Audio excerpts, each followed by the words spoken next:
जो सोवे सो सुन में जागे तो हरि नाम, जो बोले सो हरि कथा, भक्ति करे नेह काम, सहजों ने जिसको बोला। चरणदास बहुत बड़े संत हुए हैं, दिल्ली में रहते थे 300 साल पहले, और उनकी 2 शिष्याएं थी, दयाबाई और सहजोबाई।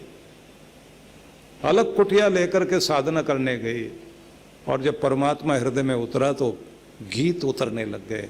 उन्होंने जो दोहे लिखे बहुत अद्भुत है, जैसे किसी ने मंत्र साधारण भाषा में दे दिए हो, ऐसी भाषा है उनकी, बहुत अद्भुत है। तो परमात्मा में सोना सीख जाए भक्ति में, जो सोवे सो सुन्न में, दिमाग को सुन्न करना सीख जाए, दिमाग को शांत करना सीख जाए।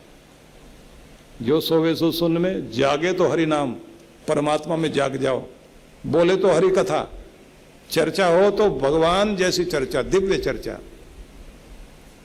अगर देखा जाए तो गीता भी संवाद ग्रंथ है। संवाद होता है 2 लोगों के बीच में, आत्मा के साथ जब संवाद हो, अद्भुत होता है। और जब दिमाग से दिमाग का संवाद होता है तो वो भी विवाद में बदलता है, और विवाद में आदमी जिंदगी भी बर्बाद करता है, लोगों का टाइम भी खराब करता है।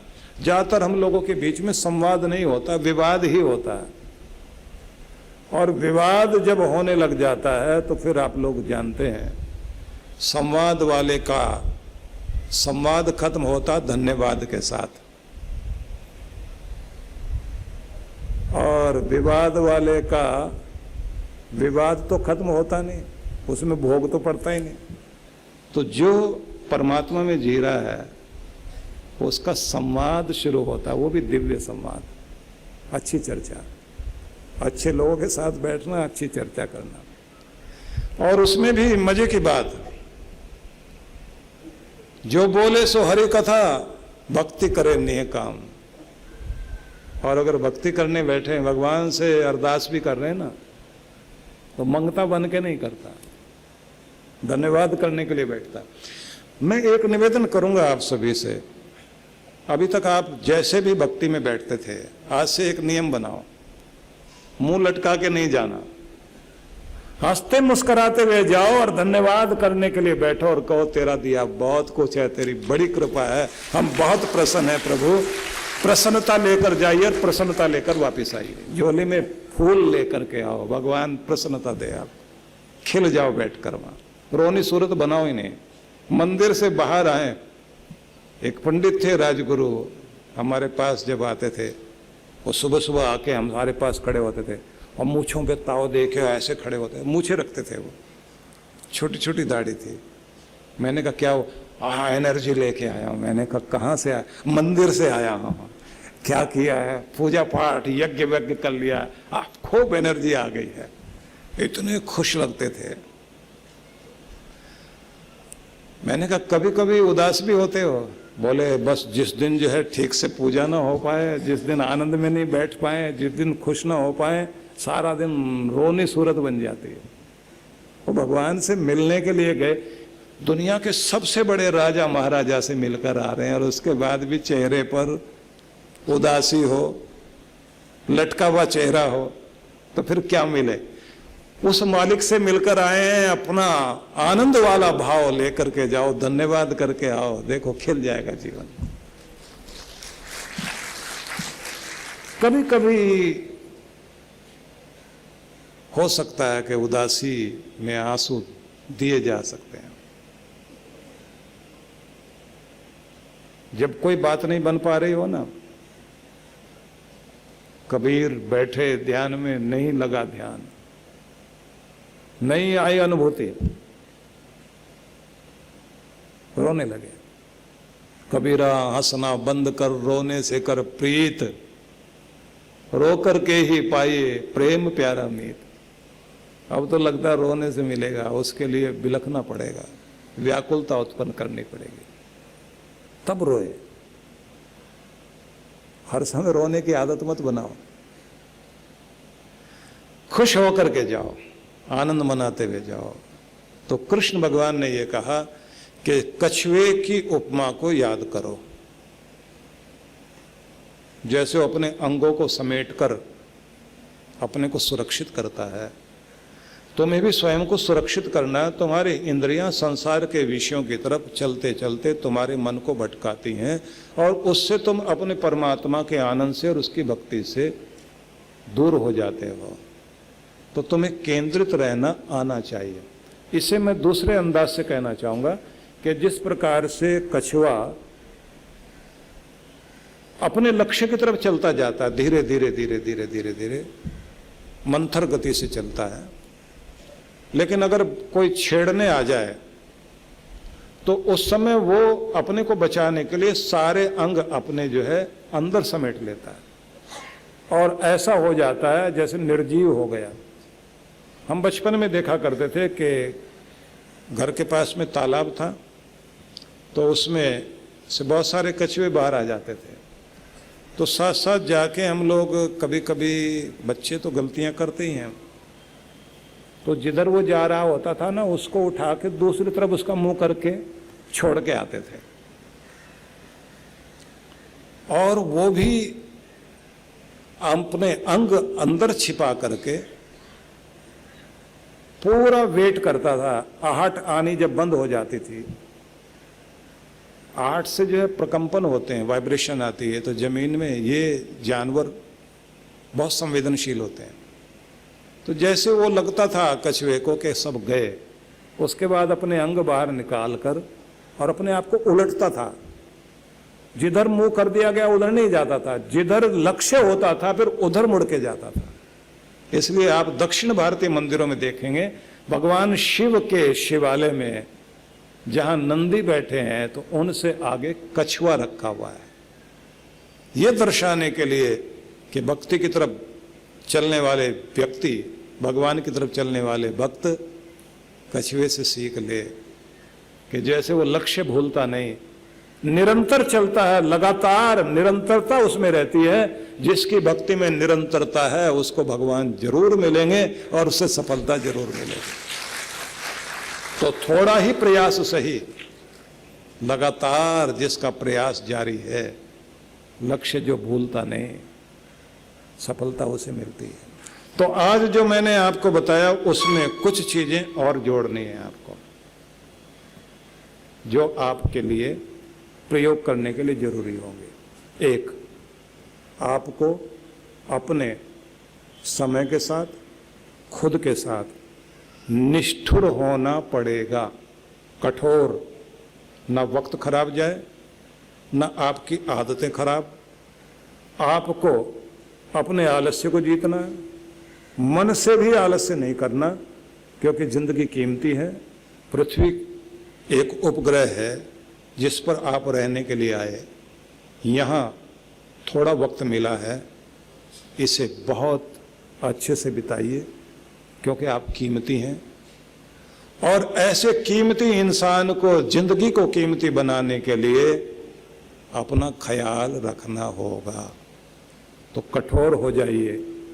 जैसे कोई आपके पैसे छीन रहा हो तो आपको बुरा लगता है और आप छीनने नहीं देते।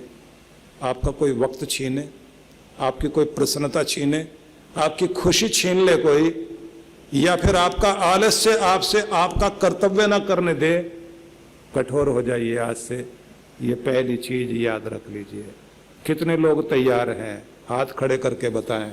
बहुत अच्छी बात है, जमुना पार जाग गया, बधाई हो आपको।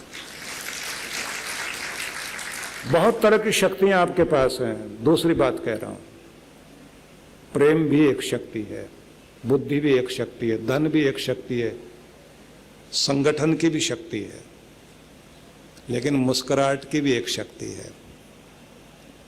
जो चीज आप गुस्सा करके नहीं मनवा सकते, मुस्कुरा कर मनवा सकते हैं। तो आप अपनी जिंदगी को भी खुशहाल बनाना चाहते हैं तो अपने चेहरे पर मुस्कुराहट लाने के लिए तैयार हो जाइए। गिन के कम से कम 10 बार तो हंसना है और हर पल मुस्कुराहट का श्रृंगार करते रहना है। ये श्रृंगार कम ना हो जाए, इस मेकअप को थोड़ी थोड़ी देर के बाद चेक करते रहना। तो मुस्कुराहट के लिए कितने लोग तैयार हैं? पक्का वायदा करना। जिनके मुंह में दांत नहीं वो भी मुस्कुराना, जरूर मुस्कुराना। अच्छे लगेंगे आप लोग।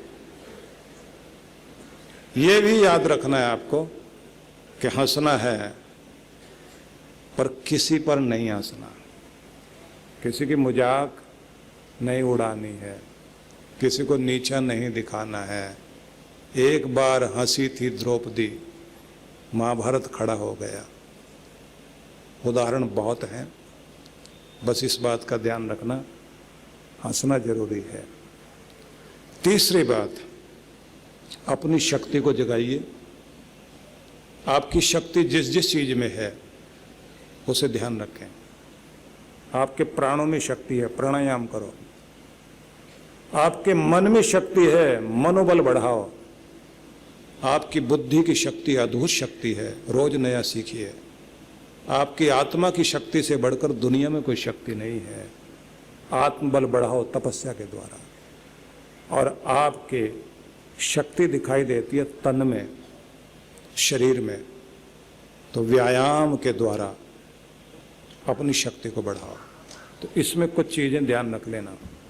एक, आरोग्यता अगर आपके पास है और आपके अंग आपके आखिरी घड़ी तक साथ निभाते हैं तो जिंदगी में आप सौभाग्यशाली इंसान हैं।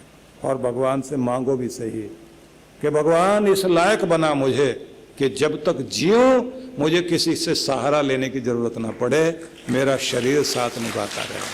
तो इसके लिए आपको थोड़ा तो कुछ करना पड़ेगा, कीमत तो चुकानी पड़ेगी। एक तो आलस्य त्याग दीजिए आज से।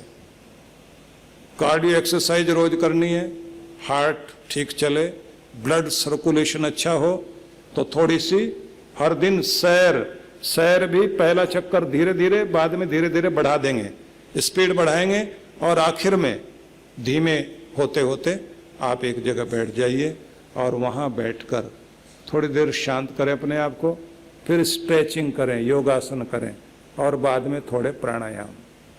ये एक चीज हो गई। दूसरी चीज आपको ध्यान रखनी है, ये सब ध्यान से सुन लेना, क्योंकि ऐसी कथा में नहीं आए आप। कथा वो होती है जो व्यथा हरे, पीड़ा हर ले, दुख छीन ले और नया बना दे। तो इसलिए आप उस जगह आए हैं कि ये रंग लग जाए तो जिंदगी बदल जाए। आपको याद रहे, एक बार सुना था, उसके बाद जीवन दो भागों में बट गया, मिलने से पहले और मिलने के बाद। यही इतिहास बनना चाहिए। तो एक बात आप ये करेंगे अपने साथ में जो सबको ध्यान देना है, अच्छी नींद, जितना ज्यादा सो सकते हो सो। आज के समय में नींद बहुत कम होती जा रही है, उम्र बढ़ते बढ़ते नींद कम हो जाती है। और अभी मैं जो देखता हूं, ज्यादातर आर्टिकल इस बात पर आते हैं कि जैसे जैसे आदमी की जीवनी शक्ति कम होती है, नींद भी कम हो जाती है। अच्छी नींद लीजिए, पानी की मात्रा ज़्यादा लो और साथ साथ में आपको प्रोटीन्स, विटामिन्स, कार्बोहाइड्रेट्स वगैरह, मिनरल, ये ठीक मात्रा में लेने चाहिए। अगर 40 के आप हो गए हैं तो 4-6 महीने के बाद एक बार ब्लड टेस्ट जरूर कराइए। डॉक्टर से आप जाकर के मिलें और अपनी ब्लड रिपोर्ट दे करके आपको कौन सा डाइट चार्ट अपनाना है, क्या डाइट आपकी होनी चाहिए, उसे जरूर ध्यान दें। कुछ चीज़ें आप आयुर्वेदिक अपना सकते हैं जिससे आप, क्योंकि पूरी दुनिया को चिकित्सा विज्ञान भारत ने दिया, भारत के ऋषियों ने दिया। ये इस बात के लिए मैं मोदी जी को बधाई दूंगा कि उन्होंने योग को पूरी दुनिया के लिए उस जगह पहुंचा दिया है कि योगा डे अब मनाया जाता है पूरी दुनिया में और लोग इसको आदर देने लगे। और ये भारत का योग जब पूरी दुनिया में पहुंच जाएगा और भारत का ध्यान पहुंच जाएगा, निश्चित बात है भारत उस समय जगत गुरु कहलाएगा, निश्चित रूप से कहलाएगा।